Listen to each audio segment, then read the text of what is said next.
Pada masa pemerintahan Inggris di bawah Raffles, keadaan Maluku relatif lebih tenang karena Inggris bersedia membayar hasil bumi rakyat Maluku. Kegiatan kerja rodi mulai dikurangi. Bahkan, para pemuda Maluku juga diberi kesempatan untuk bekerja pada dinas angkatan perang Inggris. Namun, pada tahun 1816, Belanda kembali berkuasa di Maluku dan keadaan kembali berubah. Kegiatan monopoli kembali diperketat sebab selain penyerahan wajib, masih juga harus dikenai kewajiban kerja paksa, penyerahan ikan asin, dendeng, dan kopi. Suatu ketika Belanda memesan perahu Orambai kepada nelayan.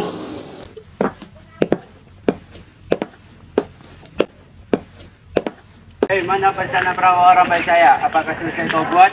Oh, sudah siap Tuan. Mari ikut aku mengambil perahu Orambai itu.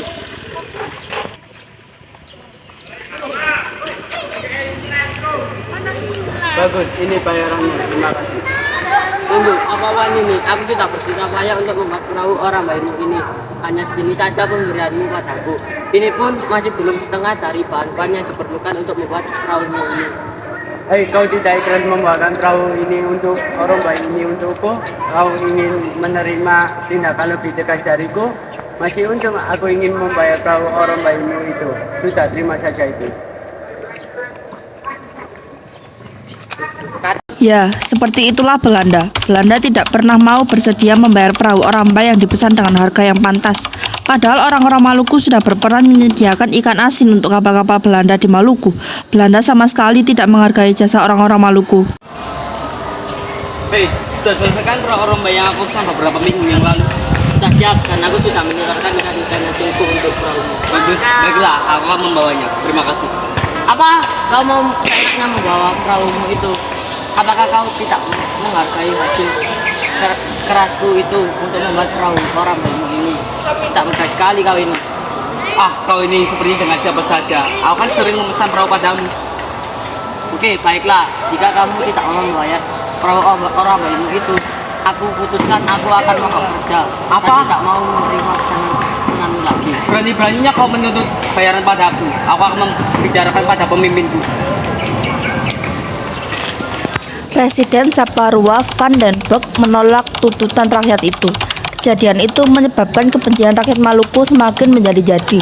Menanggapi kondisi yang demikian, para tokoh dan pemuda Maluku melakukan serangkaian pertemuan rahasia di hutan Saparua. Rakyat Maluku, apakah kalian ingin seperti ini selamanya diperlakukan oleh tentara Belanda? Pastinya kami semua tidak ingin diperlakukan seandainya oleh tentara Belanda. Sudah, jangan hanya ribut saja. Itu tidak akan memindahkan masalah yang sedang kita hadapi. Akhirnya, untuk menghadapi masalah yang sedang terjadi, mereka semua mengadakan rapat rahasia, dan yang terpilih menjadi pemimpin adalah Thomas Matulesi. Ia mendapat julukan Kapiten Patimura. Penyerbuan pertama terjadi pada tanggal 15 Mei 1817. Patimura, bagaimana jika kita menyerang pos-pos Belanda? Baik, saya setuju. Kita akan menyerang pos Belanda pada tanggal 15 Mei. Patimura, saya akan mempersiapkan peralatan dan senjata untuk penyerangan besok. Kapiten Patimura menyerang pos Belanda. Pada penyerangan tersebut berhasil menangkap Presiden Van den Berg dan keluarganya. Namun residen tersebut dibebaskan dan diperbolehkan kembali ke benteng. Patimura, lepaskan saya sekarang. Baik, saya akan lepaskan kamu. Tetapi ingat, jika kamu membuat ulah terhadap rakyat Maluku, saya tidak memaafkan. Baik Kapitan, saya tidak bersalah. Patimura, kenapa engkau lepaskan mereka? Tenang saja, ini baru awal. Besok kita akan menyerang benteng Dulstedt.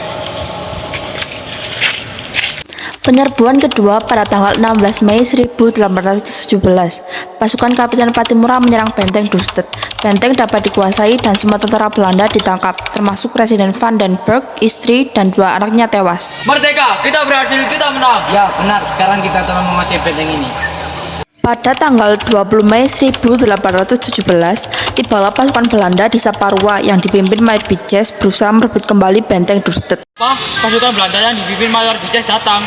Benar, Patimura, mereka datang ingin merebut kembali benteng Dulstedt.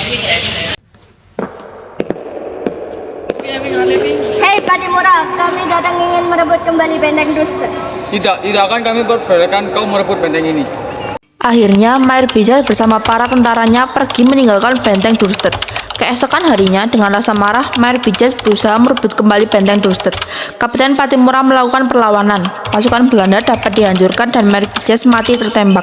Selama 3 bulan, benteng itu dikuasai Kapten Pattimura. Kita dapat menguasai benteng ini lagi. Merdeka!